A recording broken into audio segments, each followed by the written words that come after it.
Well, welcome to the 700 Club. Talks begin this weekend between the U.S. and Iran.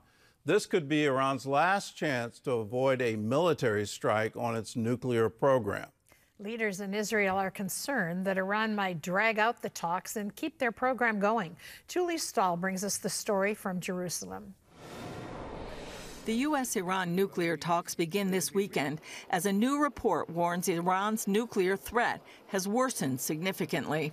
The Institute for Science and International Security warns that Iran has improved its nuclear weapons capabilities, that it takes less time to build those weapons, and that the idea of building them has gained more acceptance in Iran. The report also says the nuclear threat from Iran has increased significantly since February of last year. President Trump already warned Iran it has about 2 months to come to a deal or face military strikes. We have a little time, but we don't have much time because we're not going to let them have a nuclear weapon. Can't let them have a nuclear weapon. Warning that Israeli security is on the line, former Israeli ambassador to the U.S., Michael Oren, writes the Americans could agree to a deal that lets the Iranians once again keep their nuclear facilities and centrifuges intact. Another Israeli concern is the Iranians will stall for time to finish developing such weapons and get ready to repel any attack to destroy their nuclear facilities. Iran denies it's building nuclear weapons. We will provide whatever guarantee necessary to prove we are not seeking a nuclear bomb. Trump has moved a massive amount of American military power into the Middle East that could strike Iran's nuclear facilities. The Iranians are trying to neutralize that threat, warning Tehran might stop cooperating with the International Atomic Energy Agency and expel its inspectors if military threats against Iran continue. Here in Israel, a new report says the Palestinian Authority is still paying allowances to terrorists who've killed Israelis. The PA insists it stopped the infamous pay-to-slay program, but the watchdog group Palestinian Media Watch points out one PA employee's publication admitted some money being paid out is specifically for martyrs, prisoners, and the wounded. Meanwhile, both Trump and Israeli sources tell the Jerusalem Post it appears a new deal is close to getting the remaining hostages who are alive freed. We want to get those 24 out really fast, and we're working on it very hard. This comes after freed hostages traveled to Washington. We are here because of President Trump. Thank you. Israeli government spokesman David Mencer points out Jews in Israel and around the world are preparing for Passover, also known as the Festival of Freedom. That's when Moses cried out to Pharaoh, "Let my people go." That cry is not just an ancient piece of history, it's our urgent living plea for the 59 hostages still held by Hamas in Gaza. Julie Stahl, CBN News, Jerusalem. Our CBN News Middle East Bureau Chief is with us, Chris Mitchell, joining us now live from Jerusalem. So, Chris, what are the concerns in Israel about a possible deal with Iran? Well, Gordon, I think the main concern is that Iran will simply delay the talks. On the other hand, while pursuing a nuclear weapon, the Iranians are their masters at negotiations and at delaying. So Israelis here wonder how long are the negotiations going to continue? What are the goals? What happens if the talks fail? On the other hand, it seems to be likely the U.S. and Israel, especially after that meeting the other day with Trump and Netanyahu, they have a plan and a timetable. President Trump, as you heard in Julie's report, he makes it very clear. If Iran doesn't agree to a deal, the military option is on the table. And some are wondering why the talks. Some believe Trump wants to give Iran one last chance to stop its nuclear program before a military option. And some here in Israel believe this may be the best opportunity, the best window to destroy Iran's nuclear sites. They have U.S. diplomatic support, U.S. military support. Just a few months ago, Israel had none of that, and now the circumstances have really changed dramatically, Gordon. Well, you reported yesterday that a leading Muslim scholar had issued a fatwa calling on all Muslims, I'll underline that, to wage jihad against Israel to end the war in Gaza.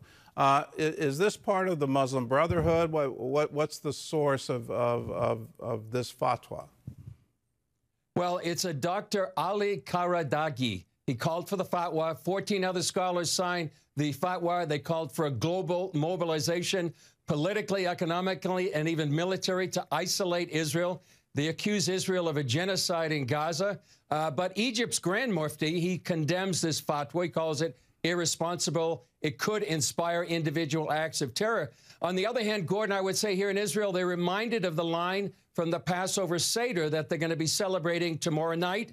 In every generation, they rise up again to destroy us. But the Holy One, blessed be he saves us from their hands. What can you tell us about this new report that the Palestinian Authority is still having its pay-to-slay program?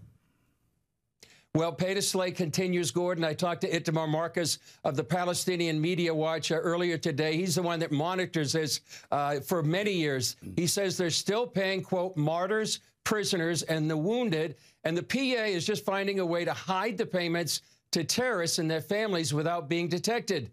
They used to do it by direct deposit. Now they're doing it through the post office. And it really just seems to be endorsing President Mahmoud Abbas's pledge. He said if the PA would be left with 1 penny, it would be paid to the families of the martyrs and their prisoners. And he seems to be holding up to that pledge and just trying to hide what they're doing to pay the terrorists and their families. Well, shouldn't we just hold them to that and shut off all funds until that stops and say, okay, if you want to get down to your last penny, be our guest? Well, we know right now that the Trump administration has frozen security services funding to the PA. That's about $600 million. And they've also frozen USAID funds, where some of that was used to pay the terrorists as well. So the Trump administration seems to be trying to turn off the spigot to the PA. All right. Well, Chris, thanks for the report from Jerusalem. You're the watchman on the wall. Thanks, Gordon. Well, here at home, investigators are trying to find out why a helicopter crashed in New York City yesterday. All 6 people on board were killed, including a family of 5 Spanish tourists. CBN's Kelly Wright has that story.